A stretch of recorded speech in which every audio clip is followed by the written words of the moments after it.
Happy Monday, everybody. My name is Brandon Rosa, and welcome to episode 86 of the Xbox in 10 podcast, your weekly source of Xbox gaming news covered in around 10 minutes. Every Monday, this podcast covers new game releases, the previous week's gaming news, and we all learn an Xbox-related fun fact together. The show's on YouTube and podcast services around the world, so please subscribe to your favorite and leave a review.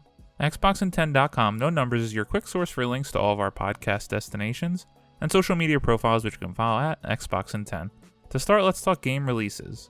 The big game out last week was Scott Pilgrim vs. the World, the Game Complete Edition, and the games coming out this week include Tyrannus, Hitman 3, Marble Duel, Airbounce the Jump and Run Challenge, Unspottable, Gravity Heroes, Redout Space Assault, Skycadia, and Adverse. After what seemed like a month of really no big news stories, we have a huge set of news stories this week, and we have 8 to cover, so let's get started. Number 1, Lucasfilm Games will announce more projects in 2021, including EA Star Wars games. Joe Screbbles at IGN writes, Lucasfilm Games has announced an open-world Star Wars game from Ubisoft and an Indiana Jones game from Bethesda in the last 2 days, but it's not done yet, with more announcements to come this year, some of which will apparently be unexpected. On StarWars.com, Lucasfilm Games VP Douglas Riley explains that the recent Lucasfilm Games rebrand is really the culmination of years of preparing to come out and say, we're here, we've got a team of people, we're going to make a lot of great games. And here's some new things you weren't expecting from us to do that we're now starting to do. And that's going to continue throughout the next year or so when we're going to continue to announce projects that are more representative of the legacy of the old Lucasfilm games that we're now trying to live up to. Those games will include Star Wars projects from EA, who previously held that license exclusively. Quote, while we may not have a lot of details to share at the moment, end quote, says Riley, quote, we've got a number of projects underway with the talented teams at EA, end quote. And it's not that it's just about a slate of games in development already, it's clear that Lucasfilm Games is now accepting pitches for games based on its licenses too. Quote, we're looking to work with the best in-class teams that can make great games across all of our IP, end quote, Riley continues. Quote, we've got a team of professionals here at Lucasfilm Games who can work with the developers, shape the stories, shape the creative, shape the games to make them really resonate with fans and deliver across a breadth of platforms, genres, and experiences so that all of our fans can enjoy the IPs that they know and love, end quote. As for what we already know, Lucasfilm Games is a new brand covering Star Wars games and beyond, created by multiple developers and publishers. So far that includes an Indiana Jones game from Machine Games, known for Wolfenstein: The New Order, and a story-driven open-world Star Wars games from Ubisoft Massive, known for The Division. As a Star Wars fan, this has been music to my ears all week. This is now confirming that the EA Exclusivity deal, which ends in 2023, will not be renewed and that anyone will be able to make Star Wars games. It just opens up the competition so everyone has a chance, and I can't wait to see what the Ubisoft Massive does. I wasn't a huge fan of The Division, but that Snowdrop engine is beautiful. It'd be great to see an open world Star Wars game I can play with my friends. And as someone who is a huge fan of the Wolfenstein series from Machine Games, they certainly know how to make Nazi killing games, so it would be cool to see what they can do with the Indiana Jones license. The obvious question here is, since Bethesda is now owned by Xbox, will this be an exclusive? And will this be the exclusive that finally rivals Uncharted, since Uncharted is pretty much an Indiana Jones series anyway? Can't wait to see what the future holds, and it's certainly bright.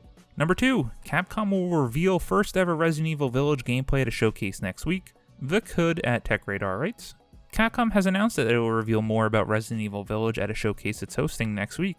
The Resident Evil showcase is set to take place on January 21st at 5 p.m. Eastern, and is set to give us our best look yet at the new Resident Evil game. Capcom has said that the showcase will see viewers getting a guided tour of Resident Evil Village, including a new trailer and our first look at gameplay, with Capcom teasing that there will also be more Resident Evil news about the franchise as a whole too. Can't wait to see what we see on Resident Evil 8 Village. I am so excited. Resident Evil is one of my favorite franchises of all time, and the fact that they're calling it a showcase means that we're going to have to see more from something in the series. Will that be a trailer for the Netflix show? Or will it please be the heavily rumored Resident Evil 4 remake? That would blow my damn mind. Number 3, Cyberpunk 2077 next-gen update will be released in the second half of 2021. Matt Kim at IGN writes, CD Projekt Red co-founder Marcin Iwinski appeared on a video today to apologize on behalf of the company and the leadership team over the launch of Cyberpunk 2077. Iwinski promises more updates will be regularly delivered along with free content, including the promised free next-gen upgrade for PS5 and Xbox Series X, now targeting the second half of 2021. CD Projekt Red never revealed when a next-gen upgrade for Cyberpunk 2077 would be released, other than it would be released for free sometime in 2021, but now Iwinski has confirmed that players will likely not see the update until the latter half of the year. As someone on record on this podcast being extremely excited for the game, which was quickly deflated when I decided to refund my purchase on the Series X, never even gave it a shot. I want to play this game in its full fidelity fixed, and I want to play it on console. I have a PC that could run this game pretty well, but I want to see it in beautiful 4K HDR on my Series X. Really sucks that they have to wait till the second half of 2021, but I don't care, just please make it right and please make it good. Number 4, Mass Effect Legendary Edition reportedly out in March. Jordan Noop at IGN writes, Mass Effect Legendary Edition, the remaster collection of the original BioWare RPG trilogy, releases on March 12, 2021, according to a report by Eurogamer. The release date leak comes courtesy of Singapore retailer Shopatry and Indonesia company GSS Shop, both of which have posted the March 12th date, which was spotted by Twitter user Idle Sloth. Eurogamer states that their sources believe the date to be accurate. Electronic Arts has yet to confirm any official release date for Mass Effect Legendary Edition. The collection will include all single-player based content and DLC from the first 3 games, with forward compatibility and targeted enhancements on Xbox Series X and PlayStation 5. It will also include all promo weapons, armors, and packs, all in a package that's remastered and optimized for 4K Ultra HD, along with improved frame rates. BioWare hasn't shown any gameplay footage from Legendary Edition, but with a March release date, it's possible they'll debut some in the near future. March 12th would be an amazing time for this trilogy to come out. Mass Effect 2 is one of my top 3 favorite games of all time, and the franchise is among the best out there in gaming. Let's exclude Mass Effect Andromeda. With not too many games on the near horizon, this would be a perfect fit for everyone to enjoy. Number 5, Ubisoft delays mass multiplayer outdoor extreme sports game Riders Republic. Matt Wales at Eurogamer writes, Riders Republic, Ubisoft's mass multiplayer outdoor extreme sports game for Xbox, PlayStation, and PC, will no longer release on February 25th, as previously announced, and has been delayed to some currently unspecific point later this year. Riders Republic, revealed at the tail end of last year, is something of a spiritual successor to Ubisoft's underappreciated winter sports effort Steep, albeit with the game's focus on snowy pursuits expanded out to encompass a wide range of different activities, snowboarding, biking, skiing, and wingsuit action, both vanilla and jet-powered, across varied terrain.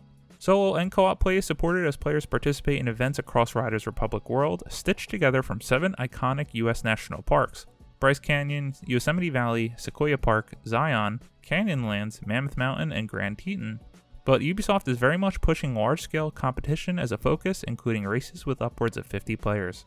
As one of the few big games that was on the immediate horizon, we now are going to be delayed to sometime later this year, maybe even 2022, who knows with all these delays in the industry.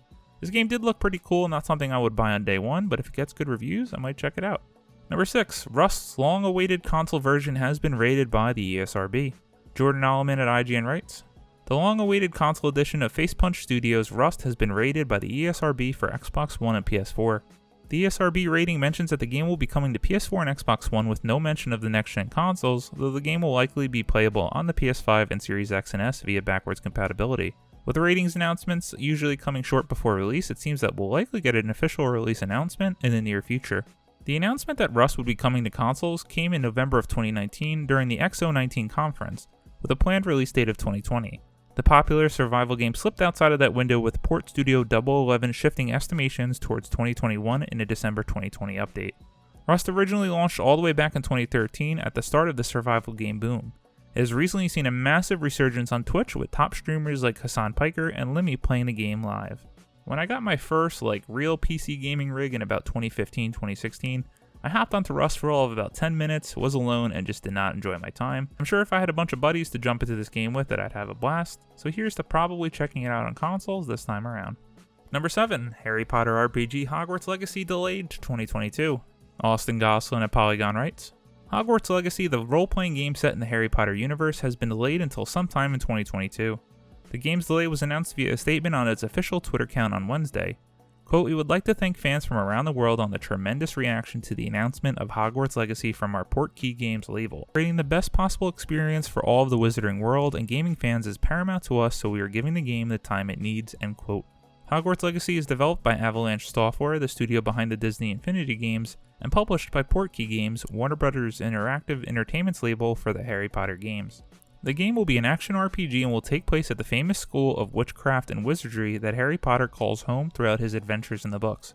However, far from the time of both the original book series and the more recent Fantastic Beasts movies, Hogwarts Legacy will be set in the 1800s, giving players a chance to see more of the wizarding world and discover some of the history and secrets of the series' most famous school.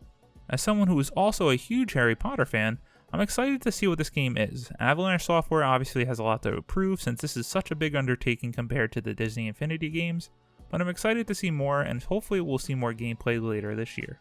And number 8, Star Wars Jedi Fallen Order gets Xbox Series X and S optimization update. Sean Carey at True Achievements writes, an update for Star Wars Jedi Fallen Order has begun rolling out that makes a number of performance improvements to the game running on Series X and S. The Star Wars Jedi Fallen Order patch notes say that frame rates have been improved on both Xbox Series X and S, the dynamic resolution ranges have been increased for a higher resolution experience on the Series X and S, and post-processing resolution has seen an improvement on Xbox Series X, but sadly not the Series S. In performance mode on the Series X, players can expect a buttery smooth 60 frames per second gameplay experience, with dynamic resolution in the range of 1080p and 1440p. In standard non-performance mode, dynamic resolution ranges between 1512p and 2160p, while post-processing has seen a bump up to 4K resolution. Those adventuring on the Series S will see frame rates bumped up to 60 frames per second from the standard 45. Star Wars Jedi Fallen Order was one of my favorite games last year. I love Respawn, love Star Wars, perfect fit, they absolutely nailed it with a great story. I've been looking forward to going back and playing this game, and I'm glad I waited, as I now have a buttery smooth 60 frames per second to look forward to playing on my Series X. As always, we end our show with a fun fact about Xbox, and this one's going to be a fun fact about all the exclusive games coming to Xbox consoles later this year. The list is as followed: Adios, The Artful Escape, The Ascent, The Big Con, Crossfire X, Dead Static Drive, Echo Generation, Exomecha, Exo-1, The Gunk, Halo Infinite, The Last Stop, Lake, Little Witch in the Woods, The Medium, Microsoft Flight Simulator, Psychonauts 2, RPG Time, Sable, Scorn, She Dreams Elsewhere, Shredders, Song of Iron, Tunic, 12 Minutes, Unexplored 2, The Wayfarer's Legacy, Warhammer 40k Darktide, Way to the Woods, and The Wild at Heart. The only asterisk on that list would be Psychonauts 2 because it's not technically a console exclusive, but it's launching into Xbox Game Pass. Really excited to see all the exclusives coming to Xbox finally. We just need to hear from the heavy hitters at Xbox Game Studios. Thank you all for joining and listening to another Xbox in 10 podcast, your weekly source of Xbox gaming news covered in around 10 minutes. If you like the show, please subscribe on your favorite podcast service, share with your friends, leave a review, and follow on all social media at Xbox in 10. This past week I've been so busy with work that I haven't really had any time to game, but after I record this podcast, I'm finally going to go check out Call of Duty Black Ops Cold War Zombies mode with my buddy. One of my favorite gaming feelings in the world is going into a new Zombies map absolutely blind and figuring it out with my buddy Brant. My name is Brandon Rosa. You can follow me on Xbox at Brosa93. Hope you all have a great week, stay safe, and keep on gaming.